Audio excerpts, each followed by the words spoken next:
Chaque citoyen doit se sentir responsable du devenir de l'ensemble dont il est solidaire et répondre à sa propre conscience. Ai-je fait ce que je devais? Me suis-je efforcé de faire mieux chaque jour? Félix Houphouët-Boigny. Nous sommes dans la dernière semaine du mois de novembre et les 2 semaines passées, vous vous souvenez, nous avons parlé de la bonne volonté. Dans ces vidéos, nous avons rappelé l'importance de cette faculté maîtresse de l'homme qu'est la volonté dans le devenir des individus et des peuples. Et nous avons appelé tous les citoyens à s'efforcer d'être des hommes de bonne volonté. Avant cela, vous vous souvenez, nous avions consacré aussi des vidéos à cette autre faculté importante de l'homme qu'est l'intelligence. Notre attention a été appelée sur le fait que nous n'avons pas ou pu parler en détail de l'autre groupe des facultés de l'homme à côté de l'intelligence et de la volonté qu'est la sensibilité.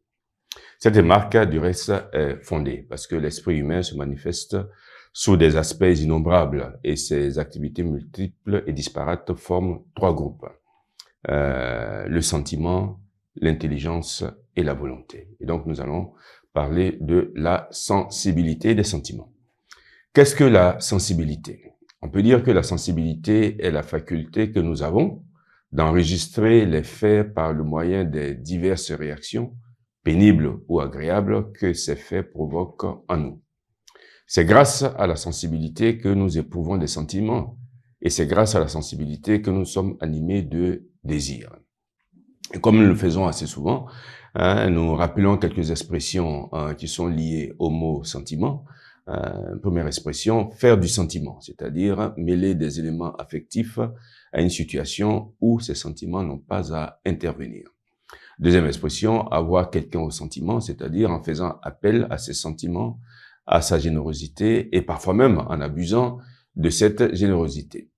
Et troisième expression, ramener quelqu'un à des meilleurs sentiments, c'est-à-dire lui faire changer d'opinion.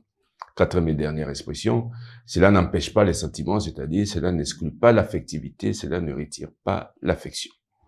Il existe d'autres expressions liées au sentiment en tant qu'état affectif, que nous citons pêle-mêle, aller droit au cœur, avoir la larme à l'œil, avoir les larmes aux yeux, faire jouer la corde sensible, faire vibrer, fendre le cœur, etc. Il y a même une expression familière que nous utilisons quelquefois, c'est prendre aux tripes, prendre aux tripes. La sensibilité est donc la porte d'accès par laquelle nous réagissons et agissons vis-à-vis de la réalité.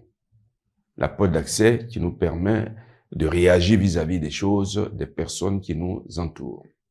Certains sentiments que nous éprouvons grâce à la sensibilité nous perfectionnent.